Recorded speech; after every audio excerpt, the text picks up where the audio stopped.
for toys and stuff. But yeah. Toys are so freaking cool. I build more Legos than he does. So it's really fun. And the directions are good too. So you can build exactly what it is. I like the Lego sets and stuff. So yeah, it's a lot of fun. We had a bunch of the Marvel Legos. They have the Guardians of the Galaxy ship in Legos. And I saw that at Target. I was like, okay, there's a Lego I kind of want. It looks really cool. I was like, oh, I could put that on my mantle. Yeah, I didn't. The one that I've always wanted, and they re-released it every once in a while, and I've always wanted this since I was a kid, is Slave One, the Boba Fett ship. Yeah. Oh. They make a giant one. It's like, it's huge. I can't remember, and it's like, a few $100s, but those big ones take forever to build, though. Yeah. Oh yeah. See, I would buy it, and then I'd never take the time to finish it. I'd build like half of it, and then it would be Well, I would buy it, and then I would leave it in the box because I'm just like that 40-year-old virgin. I would start, and then I would be like, "Oh, this is too much time." Like I have two things. I have the Marvel king size Kirby, this giant book that they came out with. It's all Kirby stuff. But it came in the sealed box. I unsealed the box. I pulled it out. The comic, the book is wrapped in plastic, and I won't unwrap it because I'm like, well, I have all this everywhere else. I just want to leave this wrap. And then I have the Fourth World Absolute Edition Volume 1 still wrapped in plastic because I'm like, oh, I have it and other things I don't want to unwrap. Yeah, it ruins the value of it. Well, exactly. Well, that's kind of a segue since you said Slave One. Yeah. So that's a good segue into the first. I guess this will be the first of the new year when we're doing this. Yeah. So Boba Fett, and I believe it was called Stranger in a Strange Land. Ooh. Is that what it was called? That's actually what it was called, which is, of course, the what's his face? Robert Heinlein. Yeah, it's Highland. His famous book by that. It's actually also a reference to Exodus, which I didn't know. So it's there you go. That's a deep cut. The Robert Heinlein book I've never read. It's Exodus. Well, it's easier to read than like Numbers or Leviticus. So anyway, but Sarah, what'd you think of it? I liked it. Maybe. So there's stuff about it that I really did like, but I hate when in series and movies and stuff they go, they do way too many past scenes. Like they're going way too many flashbacks, way too many like cutting here and cutting here. I know, but I want you to tell me the story. Like I want you to start the story, go through it, and then we end up where we end up. It's a lot to keep up with, going back and forth and back and forth and back and forth. Also, obviously he's older. I get that. But he was moving real slow in some of the scenes. Well, the thing you get in this is you realize that he was basically burnt all over from the Sarlacc because the Sarlacc was absorbing him. So he's basically bathed in stomach acid. And that's why he's moving really slow. And he's thrown out into the, after that, he's thrown out into the desert for how many days exposed? Beat up by the sand people. And he was in the healing pod and he looked fine. So I didn't imagine he'd still be moving so slow. That's how Darth Vader was. Vader always had to go back to his pod because of the same thing. I think it was kind of a reference to that. Well, they had to do some of it. I get what you're saying, though, because it's weird. Not only did they had to explain, hey, he's here, he's alive. Why do we know he's alive? How did he get out of that monster? We thought he was dead. How does he get out of that kind of thing? They show him get out, which was cool. I like that. Which is actually a reference to some Patton Oswalt speech or something. And I don't know what that was from. There was a comic, and I don't remember which comic it is in it, but there was a comic where they showed, like somebody wrote it, him climbing out of the Sarlacc pit. So that's been around for a while. I'm not sure what it is with Patton Oswalt, but I'm sure he came up with crazy. But what did you think of it, Chip? I really enjoyed it. I liked the pace of it. It wasn't like it was like half and half. It was like right where it needed to be pacing wise, in my opinion. It was slow enough to where I could take in everything and we could move along the story. It's going to be stretched out, but it wasn't so slow that I felt like, they could have done this in 15 minutes instead of an hour. It's a slow start, but I'm ready for it. But see, I'm a huge Boba Fett fan. I always have been ever since I was a little kid. So I'm totally with it. I'm totally like, let's go, let's do this. The only thing that I really liked about the prequels was the Jango Fett Boba Fett setup, So, and I love what's her name, Ming. Yeah. Na Wen, she was in like a couple sitcoms a long time ago. I really liked her. She was in Agents of Steel, wasn't she? I mean, Agents. She was in Agents of Shield. She Shield. was Cavalry, and she was awesome in that. She was really good in a movie called The Joy Luck Club, which I doubt. She was amazing in that. But this is what happens when you have all the cable channels and insomnia. You end up watching some of the weirdest movies back in the day. But anyway, yeah. So I really liked her. I really thought the setup was good. We're back on Tatooine. I'm for it. This is the only Star Wars that I think is worth a shit right now. So I'm totally behind it because the movies are terrible. That the storytelling there makes zero sense. So this is great. This is basic storytelling. This is how bad this could be. And I don't know. I could go back and watch it and really look at it and go, well, this is actually kind of terrible. But compared to everything else that's out for Star Wars, it's amazing. Yeah. I don't think it is. I think it's actually pretty good. I mean, Mandalorian was great. Yeah, and I think that this is kind of Mandalorian. We were all kind of waiting for that to suck because everything had been so bad, and then that comes out. Never did. Yeah, and they did such a great job with it. And I think it's funny you say that because I remember thinking about midway through this, I'm like, why the hell weren't the prequel? Why? I mean, the last not prequel, well, the prequels too, but why weren't the last ones? Why didn't they just go to this? I mean, because they didn't have Jon Favreau and they didn't have Dave Filoni. That's the main thing, is they didn't have Dave Filoni. Dave Filoni, realistically, he brings all of the Star Wars lore and the story and all of that. He brings all that to it. And then Jon Favreau brings like the filmmaking and the way to do cinema and the way to set up a scene. He brings all of that. So between the two of them, they're the perfect match. No, you get J.J. Abrams. So J.J. Abrams, you've got all the new Star Treks and then you get the new Star Wars. So, I'm trying to think of another franchise from my childhood he can destroy. I don't want him near anything. Yeah, it's sort of Godfather, and they're kind of doing this. This is more of almost like Godfather in space kind of a thing, where it's going to be. Well, they did the whole thing. Like, would you rather be feared or loved? Yeah. Respected. And but that was a quote in Godfather. Was the young Al Pacino character goes, is it better to be loved or feared? And so it was kind of very similar to that. And we saw how fear worked out for him. So maybe love. Not so much. Yeah. Well, yeah. But I mean, fear worked for Jabba, and that's basically a crime planet. So for a while, how's that going to work?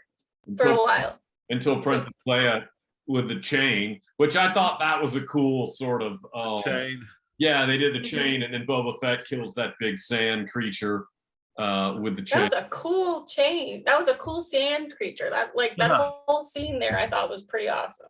It was not a normal Star Wars looking. I don't know if that's from some deep cut of some of it. They said that some of this may even be influenced by the comics. It's one of the few things that may. So I don't know if that came from there, but that's not your typical Star Wars sort of looking creature. It looked cool. It almost looked like a throwback to those old claymation. Harry Harrison. That's what I thought too. It was definitely an homage to that. The way it was done and the way it looked like one of his creatures, which was awesome. Well, and the Jennifer Beals being in it, I didn't catch that until I saw it in the thing. I saw her and I was like, I know who she is. Who is she? She shows up in a lot of things these days. She was. Oh, you're right. She was. She was the Flashdance actress. Yeah, she was in the casino. Yeah, she was the one that they actually. It was like, okay, yeah, and then they gave them the, paid them tribute and was like, we're in. We're not going to fight you, kind of a thing. Yeah. Yeah, I thought so. There's going to be 7 episodes. That's pretty cool. I think when they start doing, I mean, that almost makes, if this is good, it makes you want more. But a lot of the stuff when they start doing 12, leave me 13, wanting more. Don't do like the don't ever do more than like the Netflix Marvel shows where I was like, oh my god, this could have been 2 episodes short. Jones, where you can tell, which I like, but they were definitely felt like there was some. It felt like they signed a contract for, hey, we'll give you 12 or 13, and then they were like, well, we got 10 good ones, and then they extended it out. So, yeah. I don't know. I'm not going to be as excited about this one as I was about The Mandalorian. It just had such a good opening episode. It was exciting, pulled you right in, threw you into the action. Where this one, it didn't get me super jazzed, like right off the top. Like I wasn't excited about Boba Fett and the adventures that he was gonna, he's gonna go through. Not as excited. Yeah, no, I mean, I totally get, because I was literally like, right now, everything I watch, I feel like I have to defend because everybody hates everything. I mean, literally everybody hates everything.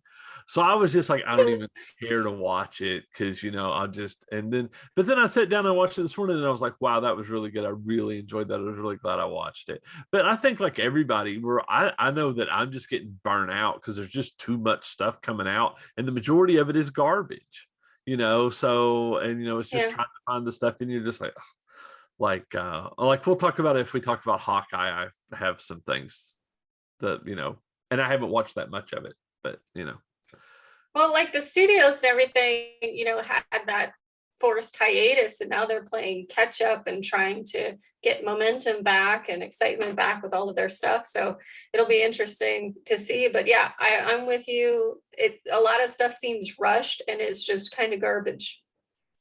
Yeah, but this isn't. This definitely isn't. This is good. Yeah. I like about half of the stuff that I watch. But the thing is, I'm gotten to where, and if we talk about Matrix, I mean, I've gotten to where I've got a short. If I'm not into it, I give it a certain amount of time, and then I'm like, you know what? There's other stuff. I want to rewatch some stuff.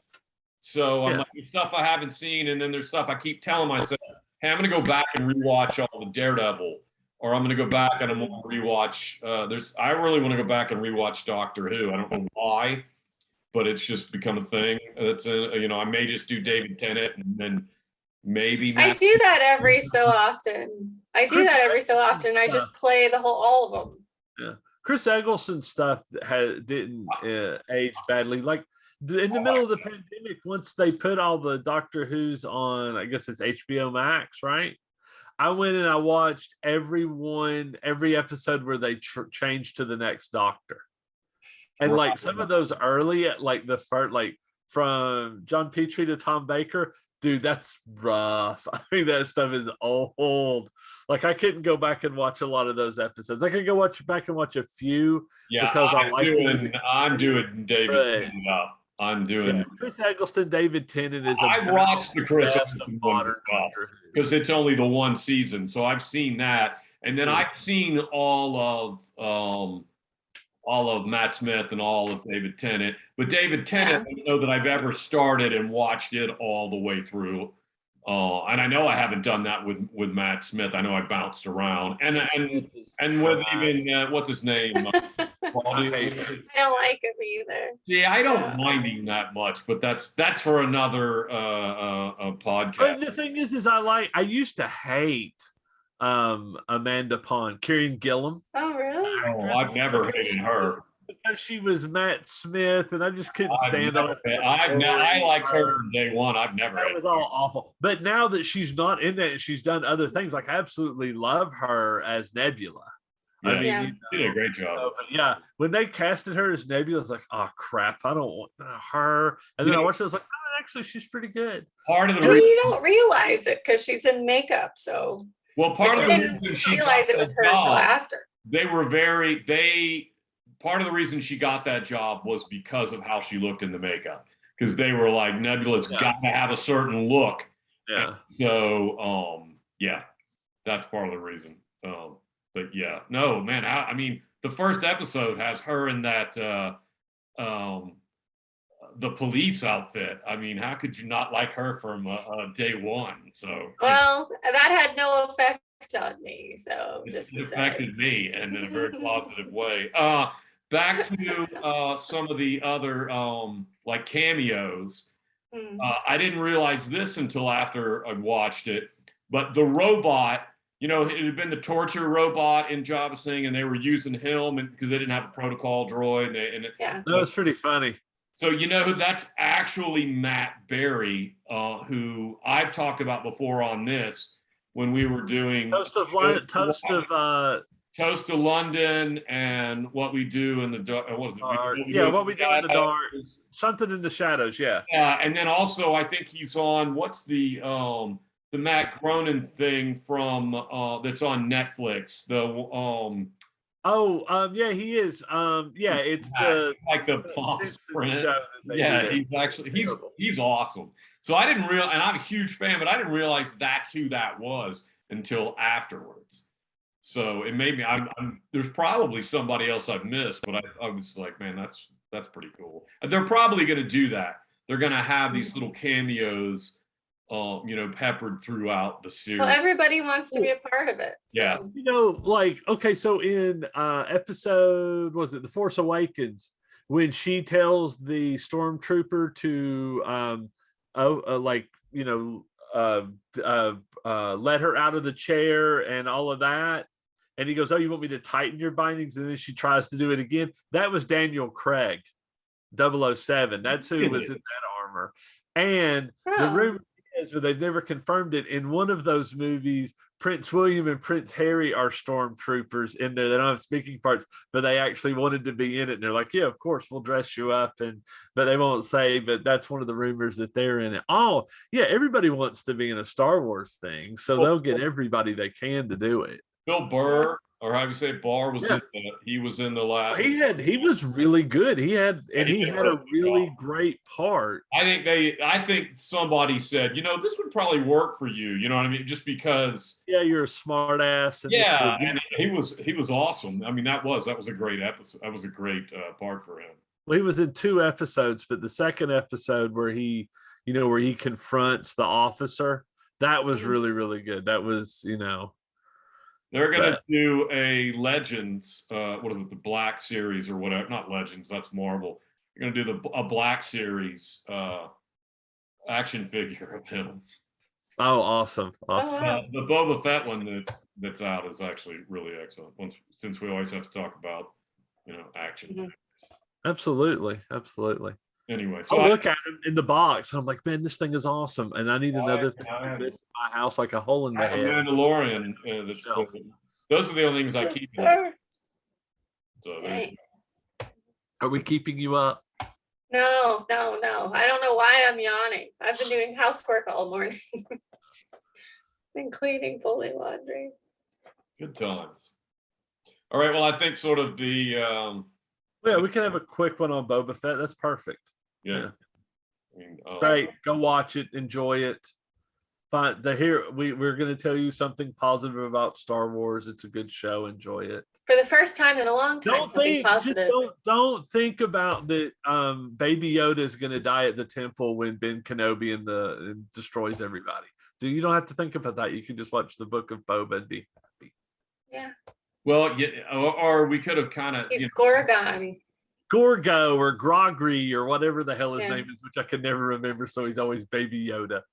Well, Bad Batch, the girl that they found, she is Boba Fett's sister. Well, Boba Fett clone, so they made another. They made another clone. They made a female clone, just like he's the the unfiltered, or what do you want to, however you want to say it. Well, no, he's a clone. He's not a Grogu clone. He was the father is a yeah. Boba, right, but he was he's a specific special clone, where the others are. He was sort of pulled off and done by himself. And well, what is it? What is it? Katie Sackhoff's character called him in. She was really shitty to him, something because he's just a clone to her. And that's who he's with right now. And I like that. What's his name? What was it? I watched that episode again the other day, and she said something. He goes, "I'm a Mandalorian." She's like, "No, you're a religious zealot." Yeah, because he wouldn't take his helmet off. Which Boba Fett didn't have a problem with taking his helmet off. No, because he's not part of that. Go ahead and clean it, and then they put the money. Filled it up with money. Well, that's because that he would, really the Mandalorian was part of a really strict religious sect of the Mandalorians. Well, and that's a play on the code of ethics, which was part of the thing where in some of the westerns where they would be an outlaw, but there was a code of ethics. It's the same thing, which I think is sort of the tie-in with The Godfather, because The Godfather, that's one of the things The Godfather had from was, if you think about when Don Corleone is saying, we're going to do all this, but we're not doing drugs. Yeah. Remember that scene? And so there, I think that's sort of the connection between, hey, we've done a Western, they had a code of ethics. Now we're doing sort of Godfather. I love the way that, and this is true. I mean, it's in a lot of mafia movies, and I'm assuming that there was some mafia people that really thought that. And they're like, we'll sex traffic, we'll kill people, but no drugs, no drugs. We're not animals, no drugs. Yeah. I think that's over romanticized. They were like, I won't sell drugs. So what? How much money can I make? Well, I was reading an article about how they shut down the ability for Breaking Bad to be able to make meth. Oh, at a huge yeah. Yeah, so they did a good job of that by some of the laws and some of the enforcement and some of the plans they were doing, that it opened up a thing for the cartel to do it. It's easier to get it across the line, lines. You can bring a lot more in a smaller amount. It's a lot more money, and they've been a lot more lethal. And so it's like they stepped right into it. So the whole. Well, I mean, and it's like in Breaking Bad, because remember in Breaking Bad, they went down to Mexico and they were cooking it there, and he was showing them how to do it, and they were doing it in giant warehouses because it's so funny. I was listening to it was like an NPR or something. They were talking about that. And this was a few years ago, and they were talking about the cartels getting into selling meth. And that was when the cartels were mostly bringing over marijuana before the legalization and stuff. And this guy's on there and he goes, they're like marketing geniuses. So what they're doing is they're taking, when they ship the pot, they're shipping or marijuana, they're shipping a sample of meth inside of it for free so they can try it. And then when the people get addicted, I'm like, did you just say they're I wish I was the interviewer. I was like, did you just say they were marketing geniuses? Do you understand what marketing is or how it works? Because the first taste is free is like the original marketing idea. Yeah, exactly. Here, try this highly addictive substance. Yeah. And we'll, it's free. Next time we'll charge you for it. That's how it all works. Yeah. Free sample. Good world. All right. Grogu. Grogu. Here, I'm going to write it down. Grogu.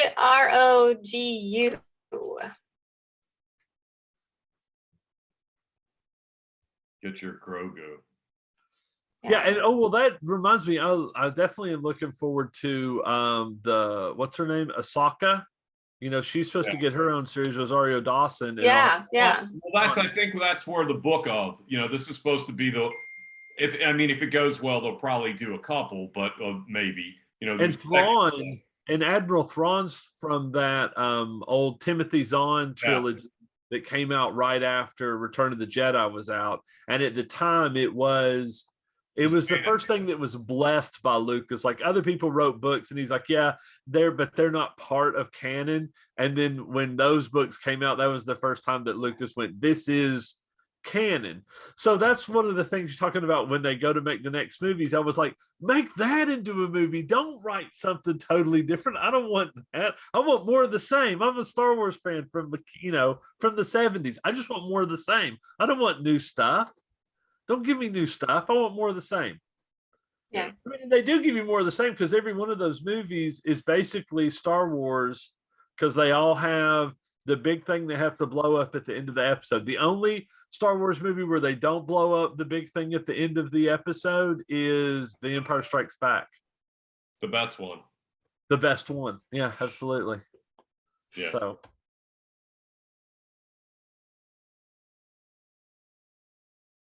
How they affect us. Yeah. Well, you got involved with a Karen. That's what they're keep calling them now. wanting. I mean, this is terrible, and I hope it doesn't happen. But I half-heartedly hope I run into somebody who's like trying to cause a scene about something, and I'm just going to totally lose my shit on them. So I'll be on YouTube, like Karen's attack or whatever, because I'll just lose my shit on them. I am. That sounds awesome. I'm with you. Yeah. People are so well.